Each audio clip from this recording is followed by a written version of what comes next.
Hello, Packers fans. Welcome into PackersNews.com. I'm Kassidy Hill, joined by Pete Dougherty here on a lovely Friday in Green Bay.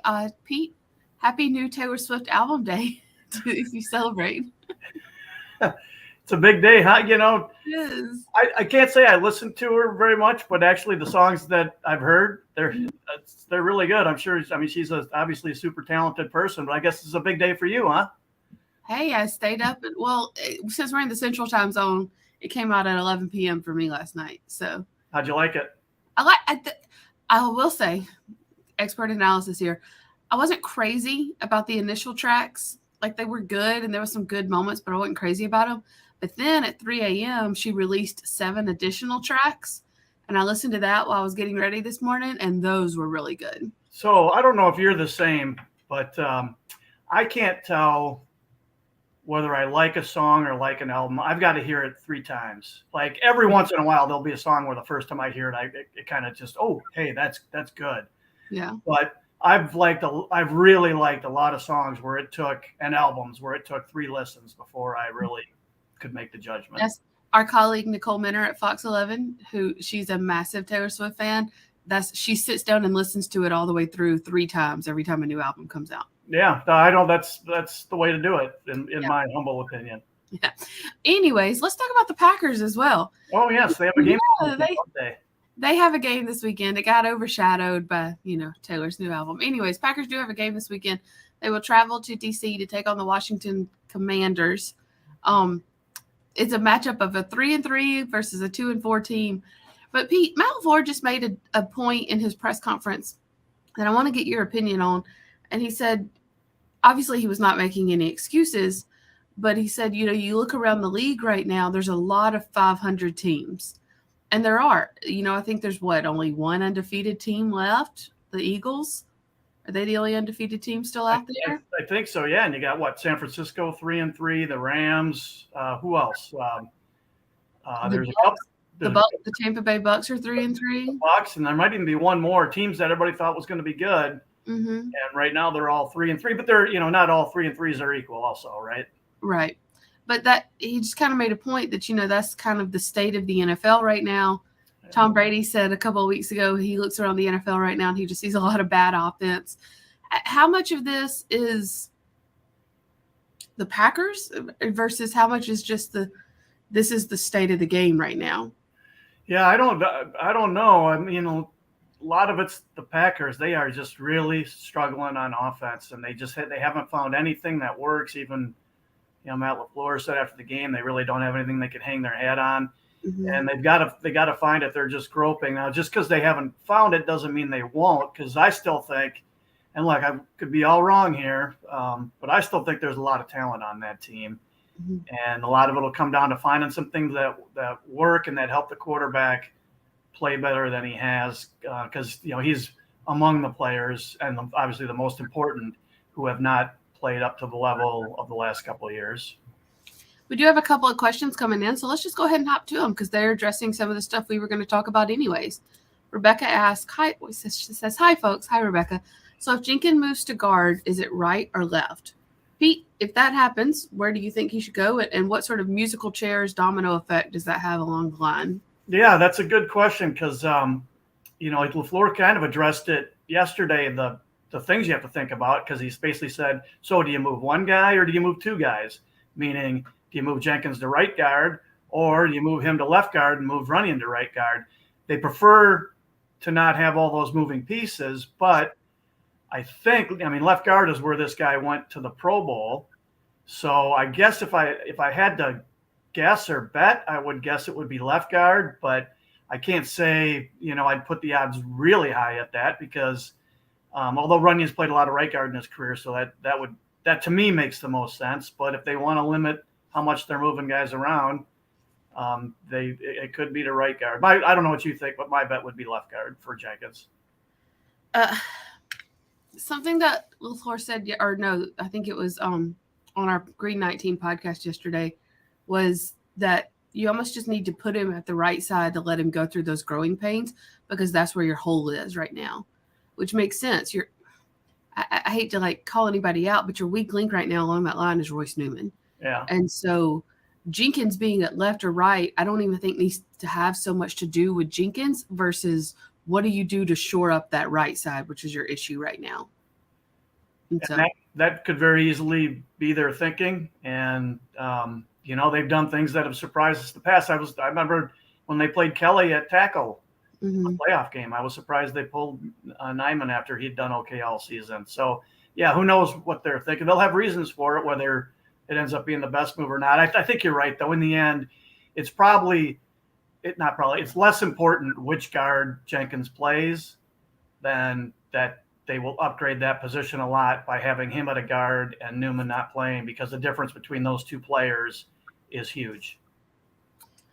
Pete, while we're on this subject, so much of what they do along the offensive line this week is going to be possibly the key to the game, because this Washington team, and there's a question in here about being confident in the Packers winning that will kind of touch on this overall more, but this Washington team is not more talented than this Packers team in pretty much every area except possibly in the trenches. That Washington front four has 3 first-rounders on it. If Chase Young was playing, it'd be 4 first-rounders in the front four. They're so strong. They're 4th in the league in sacks. They have 19 sacks this season. Jonathan Allen, Daron Payne, who else is in there? Montez Sweat. I mean, that's such a stout front four. And so do you move your line around and possibly even move your game plan around to bring more blockers in just this week and kind of get through this week? Because I was just looking that up when, because we have to make our picks today and get those in. So I just looked it up, and they lead the league in quarterback hits too, besides being tied for 4th in sacks. So they can really, you're right, they can really get after it.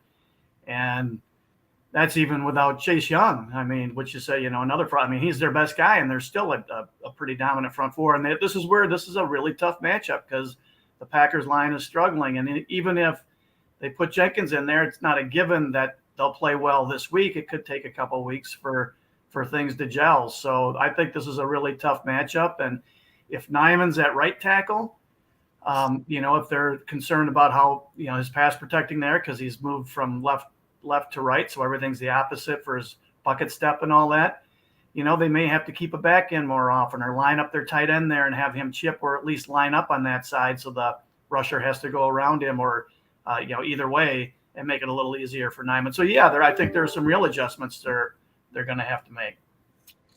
Rebecca just has a follow-up to that question. What is the strength of our O-line for run game, assuming they make the changes with Yosh and Jenkins? Inside zone, power, or outside zone? Yeah, probably both. They become more of a power team, haven't they? But with Jenkins, because when they run the power stuff, their guards pull sometimes, but their center pulls a lot too. But Jenkins is a superior run blocker. So that should help their inside zone running game, I would think. And Nyman is a good run blocker also. So they they become a better run blocking team, with Newman out and Nyman and Jenkins at guard and Nyman at tackle. So I think they could do both, but I would think their run game and their inside protection will both beef up considerably with Jenkins in there. Then the question is, how well does Nyman hold up at right tackle? Matt asked, why this week do you seem to have confidence in the Packers winning based upon what? Matt, before Pete hops in, I'm just going to give my answer. There are very few get-right games in the NFL, but I think this is one of them. Other than that front four, this Packers team is more talented across the board. They are. I really agonized over who to pick, and I'm sick of picking them and being wrong. So I basically said, because of the tough matchup up front, and I don't think Taylor Heineke's bad at all. I don't know that he's any worse than Carson Wentz, to be honest with you.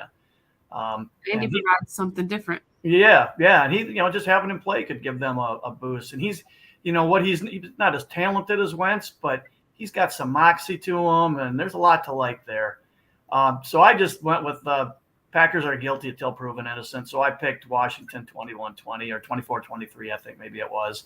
But you're right, though. The Packers, aside from the front four, the Packers are definitely a more talented team. I think Washington's got a pretty good receiving core too, where the Packers aren't real strong there. But yeah, you got Aaron Rodgers against Heineke and The Packers are 4.5-point favorite for a reason. Man, you're sitting here talking me into picking Washington. you were extra smart last week. You picked against the Packers. I just didn't see them winning that game. Yeah, you were right. But like this is such a trenches league, and the Washington's arguably stronger in the trenches right there. Yeah. It's and look, maybe I remember having this.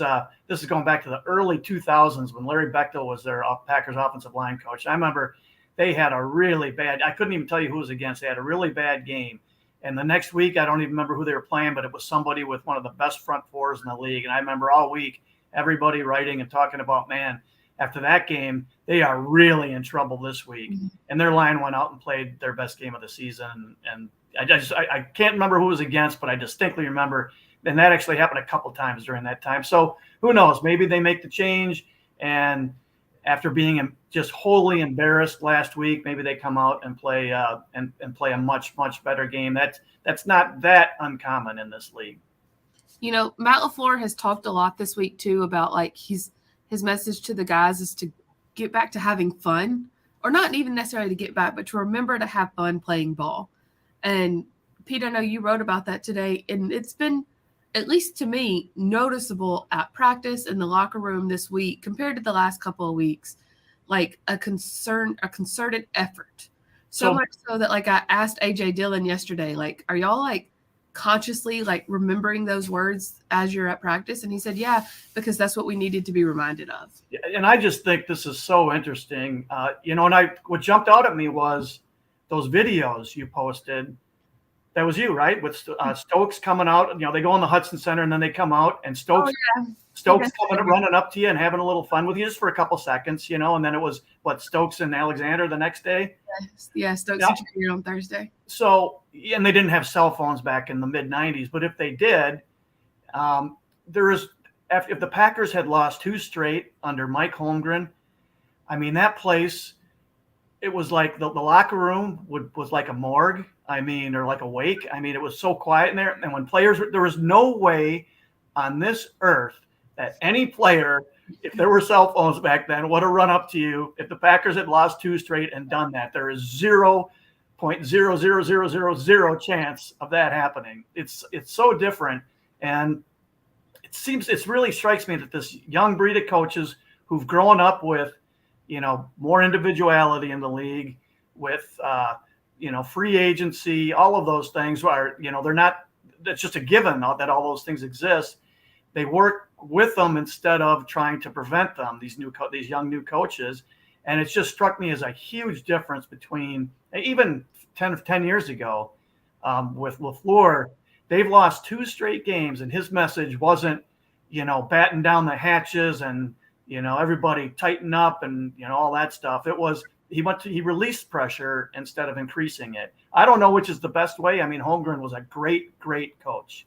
But I think it illustrates how the game has changed, though. Right. And some of that has to do with how kids have changed. Yeah. Oh, for sure. The players have changed, so the coaches changed. Other than Aaron Rodgers and Mason Crosby, a large part of this team, that they are still kids. And so I think that's just how a different, to your point, how sort of the world has changed. What's kind of funny is because you were there at Rodgers yesterday, right? Because when he was asked about that, he didn't give it a full-throated endorsement, but he's the oldest guy on the team, right? So, he's not, even though he's been part of this process through 15 years, he still came in when things were a little different. I think you're completely right. It's guys, the players are different. It's just they grow up differently, and it's just a whole different. I just think it's really interesting, and I'll be curious to see, how the Packers play this weekend. And Rodgers' point to it was still a good point because he, like you said, he didn't give it a full-throated endorsement, but he said, you have fun when you're winning, and you win when you play loose. And he essentially was saying, when you're having fun, you play loose. So when you play loose, you can play better. Yeah, and he said, I think he kept going on that. He said, if you're loose, it's because you're prepared, and if it's prepared, it's because you put in the time during the week. So, and he's right. All those things are part of that change. What LaFleur had said too, because LaFleur had said essentially the same thing. Yeah, and they got to do their work, and it's it's not going through the motions work. It's deeply engaged work, But I just thought it was really interesting that he must have sensed also maybe that whatever he did last week tightened his team up more than it helped, and it ended up hurting them more than it helped them. I wonder if that happened too. Pete, I know you've got to get out of here. I've got to go to practice. Just real quick, 30 seconds, because we've got a ton of questions about them. Do you see this team making a trade for a wide receiver before the deadline? I do. I don't know if it'll happen, but I'm thinking it will. I don't think they trade a first or second round pick, maybe not even a third, unless they got a very good player. But I do think if I had to bet, I would bet they end up making a move. What do you think? Yeah, I think so too. And I know Claypool has been on the tongues of everyone. I like this comment from YouTube to look at Hunter Renfrow. A low salary. Do the Raiders dump him now that they've got Devontae? Could be tick for tack. Just trade those two receivers. Yeah, there's probably a lot of guys out there who we don't even realize might be available. But so I'm sure they're exploring all that. And they've got Elijah Moore has now asked for a trade. Was that Elijah Moore from the Jets? Yeah, I saw that. So they got till November 1st, so it's not like they have to do it today, but deadline spur action. Yeah. Well, Pete, I'm going to let you get out of here. Y'all make sure to read Pete's column from today that's now up on PackersNews.com, and then we'll have a full practice report for you later today as well. Pete, thanks as always. We'll see you guys next time.